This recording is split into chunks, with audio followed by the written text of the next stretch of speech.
Hi, I'm Christy Sellers from Australia and I'm a multimedia pole performer.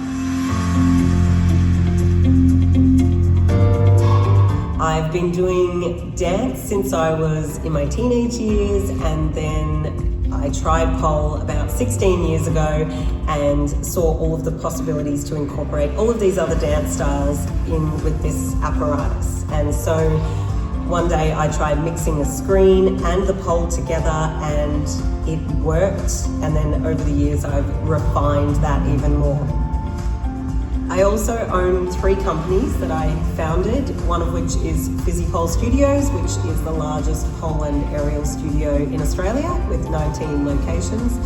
I have an e-commerce store called EnviroGrip, which is like a liquid chalk for gripping with your hands.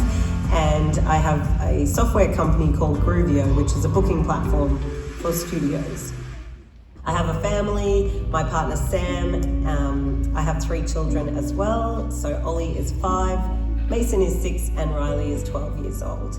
Training and creating these shows with 3 kids is very challenging.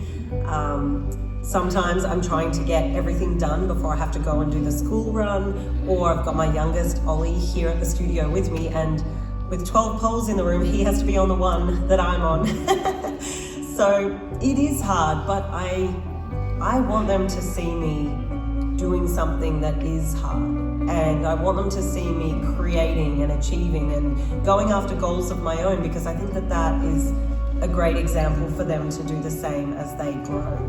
I'm very passionate about creating art and bringing it to life in front of my eyes, and the kids like to get involved with that. The next performance you're about to see is heavily influenced by my son Ollie, who is autistic.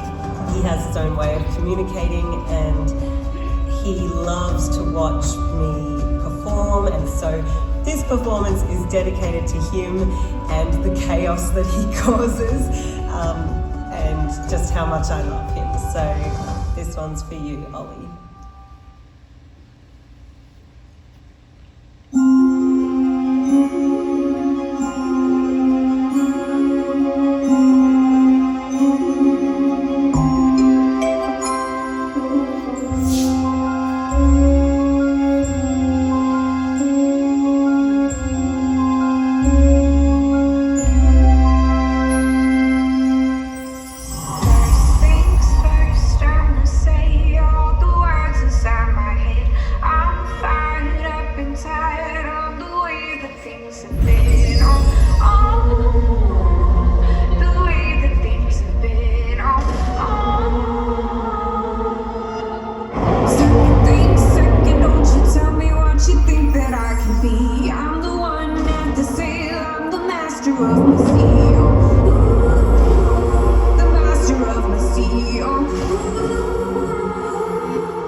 Up above, all the hate that you've heard has turned your spirit to a dove.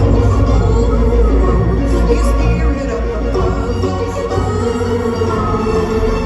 I was shaking in the cloud, building my rain up in the cloud, falling like ashes to the ground, open my feelings, they were drowned. They never did, never lived, never lived for it, limited to it, but know that right now you're in town.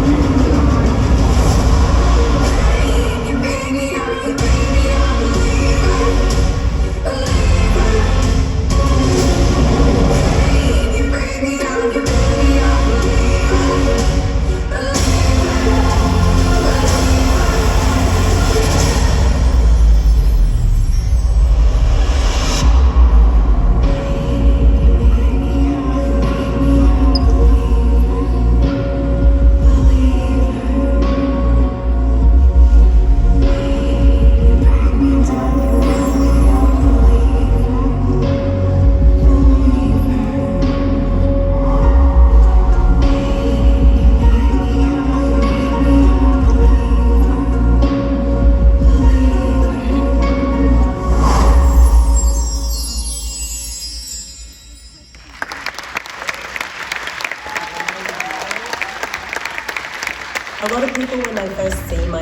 photos think that the video is already created and I'm matching my movements to what's happening on the screen. That is not how it happens at all, and I'm going to share with you my process.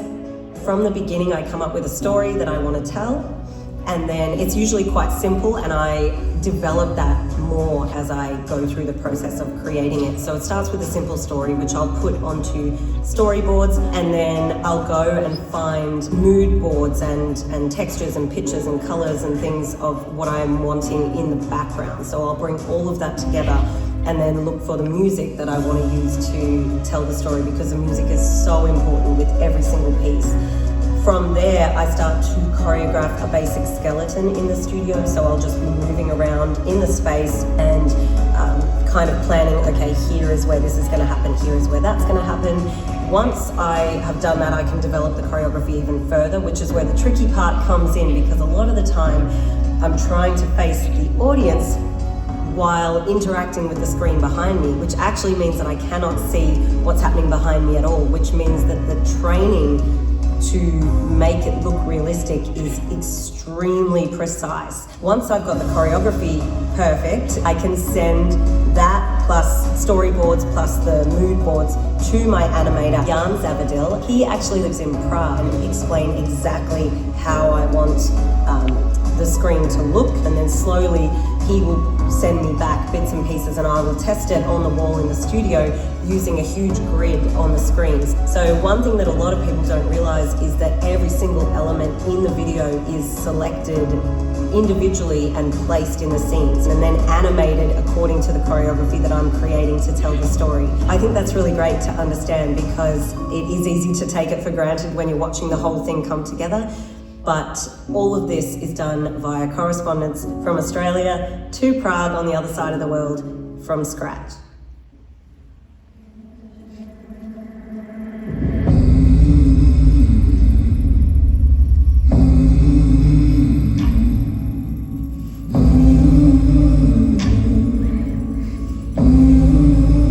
Don't you come back no more.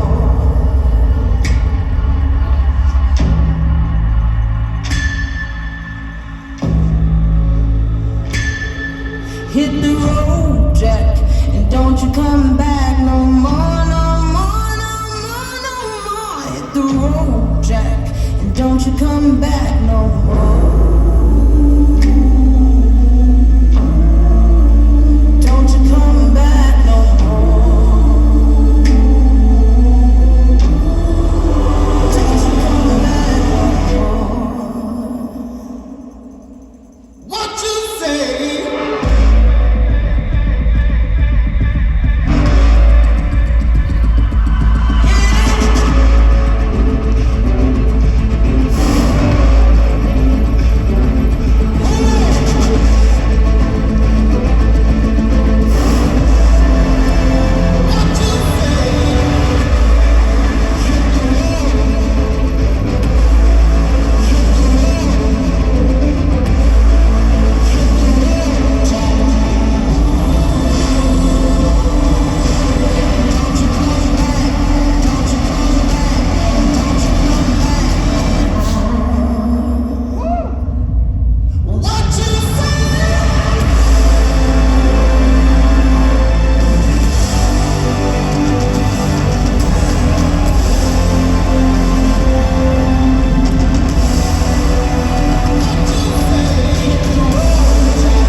Don't you come back no more.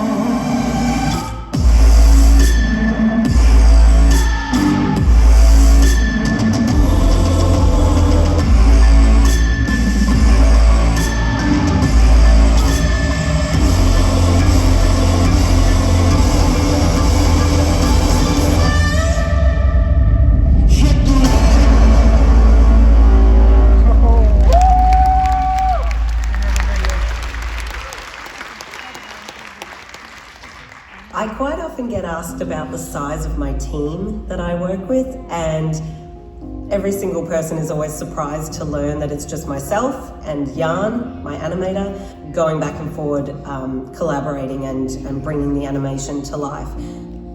I don't have writers or artists to do the storyboards or someone to select the music and do all of these different things or choreograph the routine. All of this is me and then creating the show in my mind, watching a blank wall and seeing the show come to life in front of me as I listen to the music. And then once I can see it clearly in my mind, I can make it become a reality by collaborating with Jan and bringing the animation to life.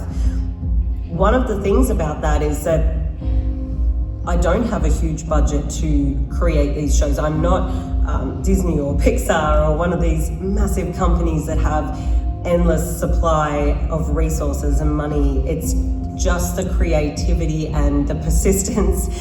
So a lot of the elements, like you see people in the videos, this is all filmed on green screen, and I say green screen because it's just me putting green fabric up in the studio and filming people moving around or doing the actions that I need done, and then sending that video to Jan to insert into the content. So all of that is done in this studio that I'm sitting in right now with a very, very minimal budget, which is so important for me to share, because if you have a creative idea, the only limitation is your mind. You don't need to have so much money and so much resources to make these things happen. If you're determined to do it, you can do it. And now, Lauren Jabrimick Miller on Aerial Hoop.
Baby, can you move around the rhythm so we can't get this and do it all? Yes, rock and roll, down, down, body, body.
One of the things about what I do is really pushing the envelope creatively and trying new things. And that can be a scary thing to do because what if it doesn't work out? And I do think that often. But it's definitely worth the pursuit because if it does work out, I'm able to share something new and maybe an experience that people haven't had before. One of those things that I've been wanting to try and you're about to see here for the very, very first time is the incorporation of 3D into one of my shows. I want to have the audience be able to experience one of the shows with the elements moving out towards them as well. And this is something I'm really excited to have brought to this show right now. So I want you to put on your glasses and experience the next piece for the very first time in 3D.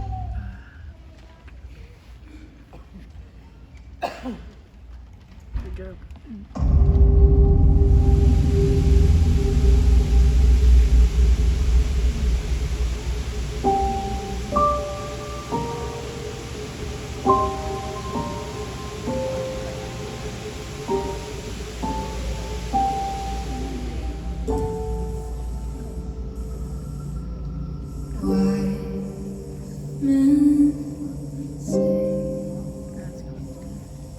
Only fools rush in, but I can't help falling in love with you. Oh.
One of the beautiful things about this art form is that in one breath we can go on an exciting adventure and a quest, and then in the next I can share my heart and soul with you on the stage. I've shared with you a little bit about the creativity that goes into these shows, but the other side of this is the physical element and the training. There's the strength training, there's the dance training, there's the flexibility training, there's the working with the wall and getting your balance exactly right so that you don't fall through it. Then there's the recovery element of that. So a chiropractor doing ice baths basically every single day to help with inflammation and recovery, and then thinking about the nutrition, the food that's going into my body as not just food but fuel. All of these things are also a part of the process along with the creative. And this next performance is a piece that I created for my daughter, Riley. She's 12, about to be 13, and potentially going to go through some difficult years, some growth, emotional times, and I wanted to make something that showed her that no matter how dark a place you might feel that you're in, that you do have that inner strength to bring yourself back to the light. And if she doesn't feel like she can do that, that I will be holding the light for her, keeping the light on for her.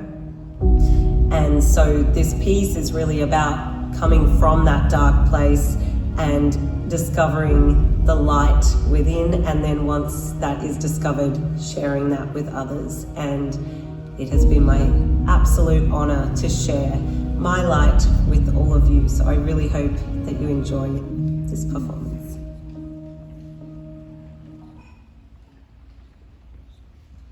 The second someone mentioned you were all alone, I could feel the trouble coursing through your veins. Now I know it's got a hold. Just a phone call left unanswered had me sparking now. These cigarettes won't stop me wondering where you are. Don't let go, keep a hold. If you look into the distance, there's a house upon the hill, guiding like a lighthouse. It's a place where you'll be safe to feel like grace, cause we've all made mistakes. If you've lost your way, and I'll leave the light on.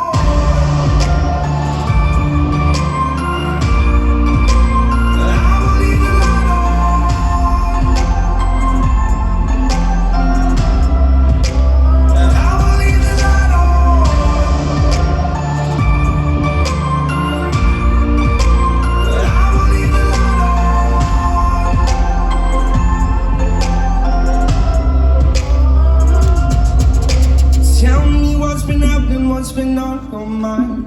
Lately you've been searching for a darker place to hide.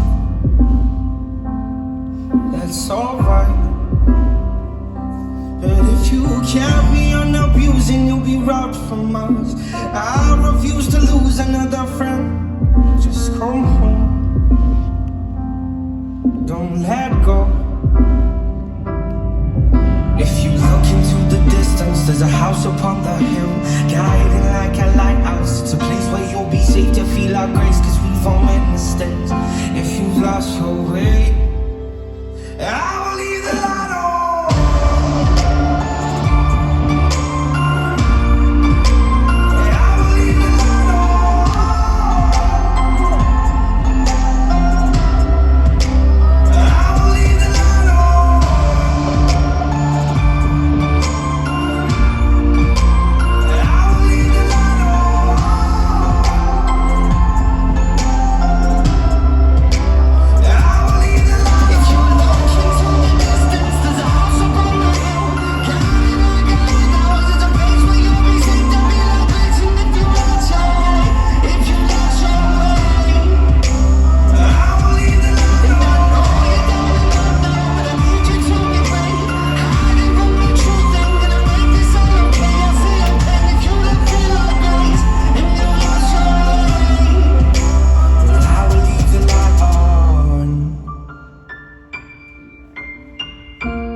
I will leave the light on,